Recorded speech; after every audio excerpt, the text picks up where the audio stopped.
మధ్య కూర్చొని తన క్యాన్వాస్పై రంగులతో భావాలను వ్యక్తం చేసేవాడు. కాని అతని చిత్రాల్లో ఎప్పుడూ ఒక అసంపూర్ణత కనిపించేది. అది అతని మనసులో ఉన్న ఒంటరితనమే. ఒకరోజు ఆ గ్రామానికి నందిని అనే అమ్మాయి వచ్చింది. ఆమె ఒక రచయిత.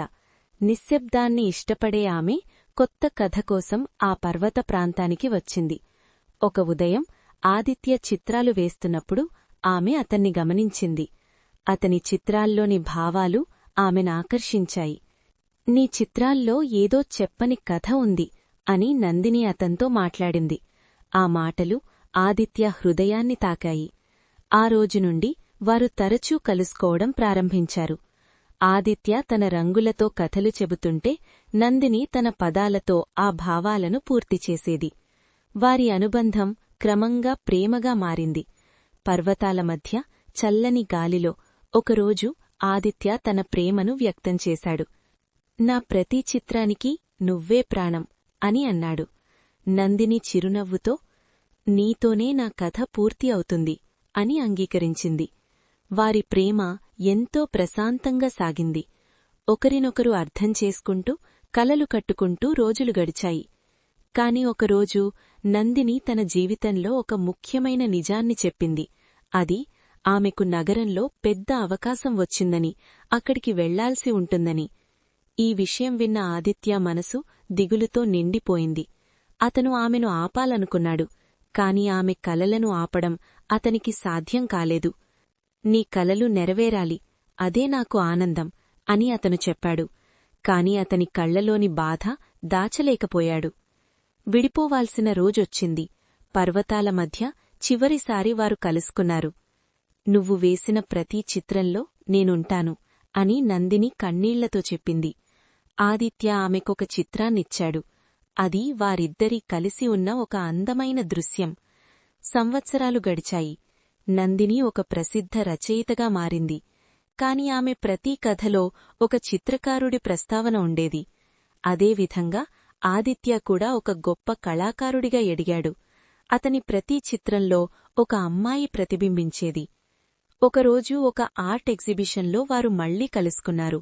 ఇద్దరూ ఒకరినొకరు చూసి నిశ్శబ్దంగా నిలిచిపోయారు. మాటలు అవసరం లేకుండా వారి కళ్లే మాట్లాడాయి. మన కథ ఇంకా ముగియలేదనిపిస్తోంది అని నందిని మెల్లగా చెప్పింది. ఆదిత్య చిరునవ్వుతో ఎందుకంటే నిజమైన ప్రేమకు ముగింపుండదు అని అన్నాడు. ఆ రోజు వారు మళ్లీ కలిసిపోయారు. ఈసారి ఎప్పటికీ విడిపోకుండా.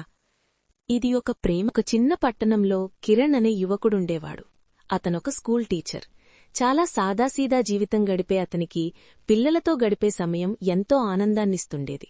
కాని అతని మనసులో మాత్రం ఎప్పుడూ ఒక నిశ్శబ్దమైన ఖాళీ ఉండేది. అదే స్కూలుకు ఒకరోజు కొత్తగా దీప్తి అనే టీచరొచ్చింది.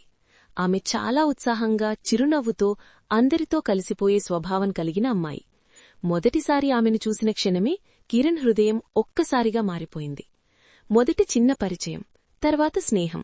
ఇద్దరూ కలిసి పిల్లలకు బోధించడం, స్కూల్ కార్యక్రమాల్లో కలిసి పనిచేయడం, ఇలా వారి మధ్య అనుబంధం పెరిగింది.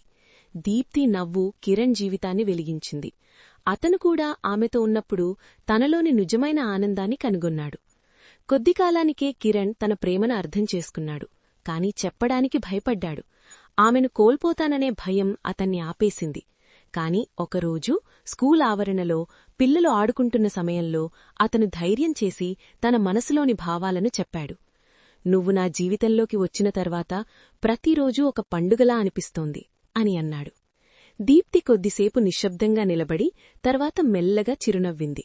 నువ్వు చెప్పకముందే నాకు తెలుసు అని ఆమె చెప్పింది. ఆ మాటలతో వారి ప్రేమ ప్రారంభమైంది. వారి జీవితం ఎంతో సంతోషంగా సాగింది. కలిసి కలలు కట్టుకుంటూ భవిష్యత్తు గురించి మాట్లాడుకుంటూ రోజులు గడిచాయి. కాని ఒకరోజు అనుకోకుండా దీప్తి తన ఇంటికి వెళ్లాల్సి వచ్చింది. అది తాత్కాలికమే అని అనుకున్నారు.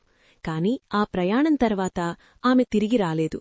రోజులు గడిచాయి, వారాలు గడిచాయి. కాని ఆమె నుంచి ఎలాంటి సమాచారం రాలేదు. కిరణ్ మనసు బాధతో నిండిపోయింది. ఆమెను సంప్రదించడానికి ప్రయత్నించాడు. కాని ఫలితం లేకపోయింది. కొన్ని నెలల తర్వాత అతనికొక లేఖ వచ్చింది. అది దీప్తి నుంచి.